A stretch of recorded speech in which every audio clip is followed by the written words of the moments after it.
Hello, I'm Ashleigh Jessica Taylor. Thanks for clicking on this video. If you're new to my channel, I am a freelancer turned CEO.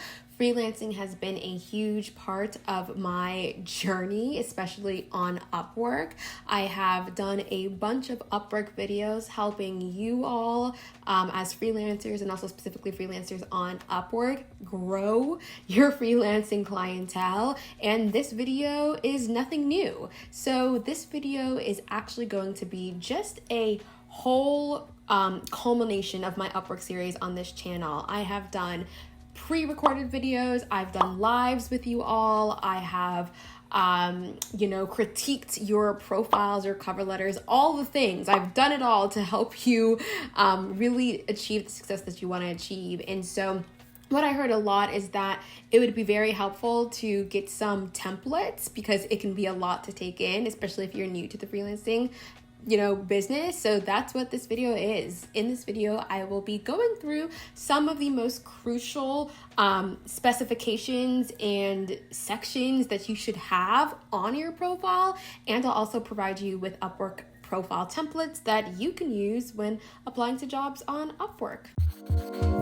In addition to freelancing on Upwork, I actually hire on Upwork. That's actually how I found out about the Upwork platform. Is I was hiring for my business at the time, and I saw that there was this freelancer market that I can source talent and skill from. And then I kind of hit me that, wait a second, I can also make money on Upwork. And so we turned to freelancing in addition to hiring for my company at the time. And the one thing that I can say that a lot of profiles that get a lot of clients and get a lot of jobs have is a hook. So the first thing you want to have is a hook. It really is just a quick sentence or two that captures your potential client's attention. So this can be stating a fact about the industry or stating your opinion about the issue that they're facing, or possibly just saying something kind of funny and quirky just to get their attention. Of course, it should be professional. You should remember that this is a professional setting, but any type of hook, any type of attention getter, any type of scroll stopper that you can put at the very top is so helpful to you and will help you to get more interviews, which then could lead to jobs. Right after the hook, you should state the problem that your potential client is most likely facing, or problems. That can be multiple problems, right? So if your profile is, social media manager, that's your profile, that's what you specialize in, then a common problem that a lot of people who look for social media managers is that they don't have the time to, manage their social media, or they don't have the skill set, or they don't have, the tools to do so. Those are issues, right? So right after your hook, you can say something along the lines of, are you finding it hard to manage your social media? Blah, blah, blah, blah, blah. So what this does is this draws the client in because you are stating a potential problem that they're facing. That's the only reason that they're coming to look for a freelancer like you, or to just hire freelancers in general, is because they are facing a specific issue that they need help with. So it would be a good idea for you to try to think like the client, think like the business that you're potentially going to be working for, and try to figure out what specific problems are they facing that you can help them with.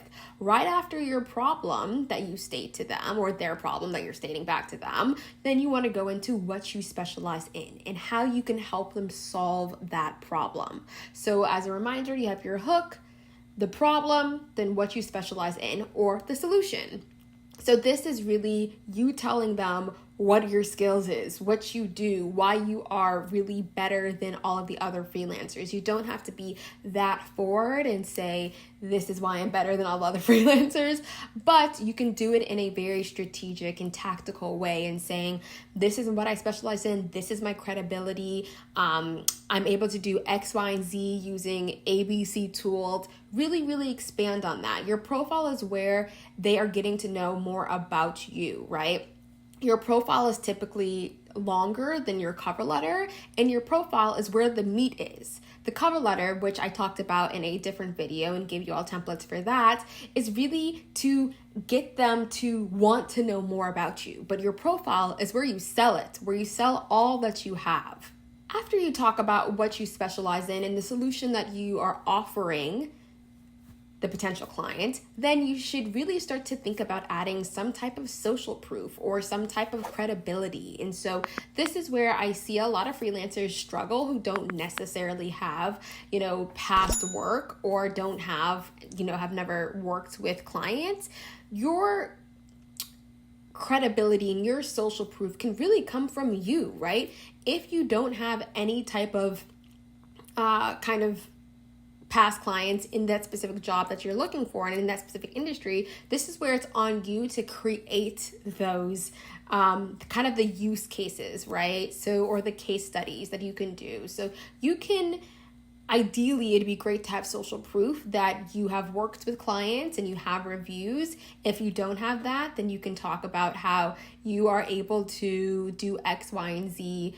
And of course, link all of that in your portfolio. So if you don't have any clients, then you make your own clients. You, if we're sticking with the social media manager example, you create your own social media kind of management company, and you schedule social media posts and all these different things. And then you can show them that, hey, I've never worked with a client before. Hey, I haven't had a client on Upwork, but I can do this and I've done this in the past. And here's the proof. You always just want to have some type of proof, whether it's social proof or just work proof or skill proof, some type of proof, right?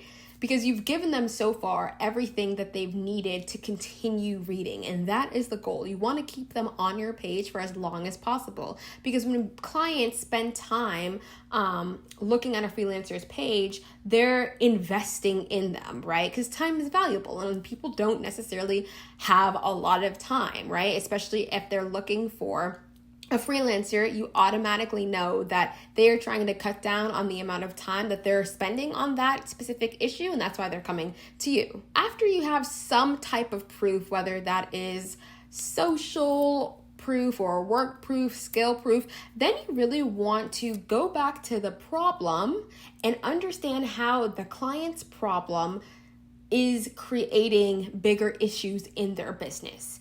So it's kind of like a fun little game that you get to play with clients, right? You hook them in, you tell them that you understand their problem, you tell them how you can fix it, your solution, you give some proof, and then you say, by the way, going back to the issue that you had, because remember, it's always about the client, it's never about you, it's always about the client and always about the business. Then you say, going back to the problem, I understand that this specific problem can cause other issues, right? So if we're sticking with this whole social media manager example, you can say, I understand that, not having a social media manager can cause delays in product fulfillment or in customer service in X, Y, and Z, which then can affect the bottom line of your business. You say that because you're reminding them that they need you. You're also appeasing them and putting them at ease that you will take care of them because you understand how their problem affects their whole business and why it's so important for them to get a person like you to help them. Right? It's never just about the specific task or the specific skill that you have. It's always about the bigger picture. If you can really start to think like that, you will be so far ahead of any of the freelancers that apply because people want, or specifically business owners and CEOs, when they're hiring, especially as a small business, want a freelancer that is not just about the skills, but understands the bigger picture, where their business is going, where they want their business to go, all of that. And if you can show them that, game on. After you kind of explain to them that you understand their problem, you understand how it affects their greater business, then you bring it back around to you. Right? So it's a nice pull and push. Yeah. Pull and push. Right. Yeah. Of a kind of psychology, right? What people's needs and wants are. You're pulling and you're pushing. You're saying, here's the problem, but I have the answer. I see your issue, but I have a solution for that. So then you're going to bring it back around to the call to action. Please make sure you all have a call to action in your profile. So this call to action is literally what it says. You're calling them to a specific action. So it can say something along the lines of, it can literally say something along the lines of, let's schedule a call to see how I can better assist you, or invite me to your job, or feel free to message me. You know, you're calling them to action, right? And you're calling them to action because you've proven to them that you understand their problem. You have the solution. Your solution is way better than other freelancer solutions because you have credibility, you have work, you know exactly what they need and why it's important. Now it's on them because you have given them all they have needed, right? You've caught their attention, you've done the whole shebang. Now it's time for them to take action. And the action is either to hire you or to hop on a call or hop on a video call. Whatever you feel like that action is, you should put it at the end of your profile description. You never want to leave your profile feeling passive. It should always be active, right? Your potential client should always be in conversation with your profile. They have questions in their head, they're getting the answers on their profile. And if they have more questions for you, that means that they're interested in you, that you've kind of passed the first test and they want to get to know you more.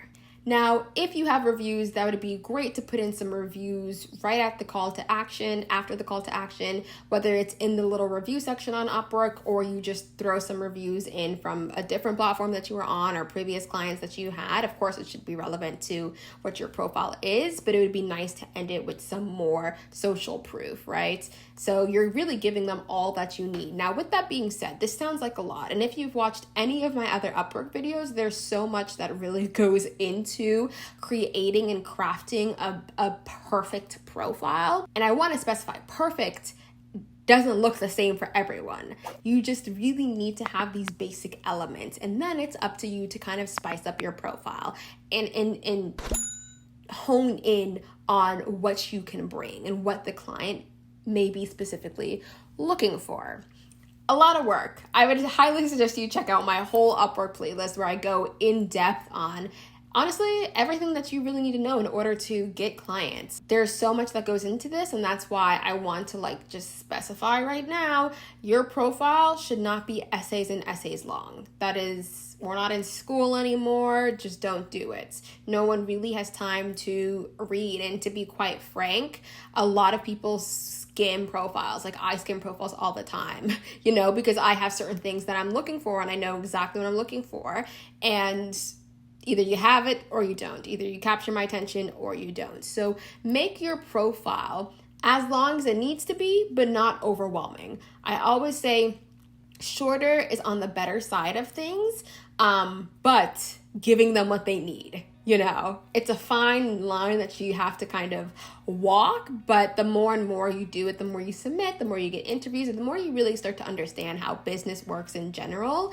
you will get the hang of how to secure clients. I have put together some of the greatest profiles that I have seen, some of mine included, mine where I was at the peak of freelancing, and that was what I wanted to do, and also from other Upwork freelancers that have submitted to my job posts, and I've either called them in for an interview or have hired them. So I have linked them, I've put them all together, and I've created templates for you so that you can use them to help you get clients and earn that money.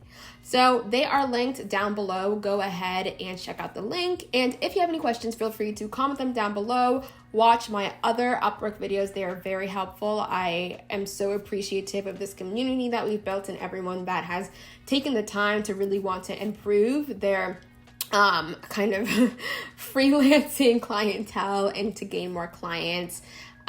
So check out some of those videos that I did reviewing all of the stuff, all of the things, and I will see you in the next video. Good luck on your freelancing journey.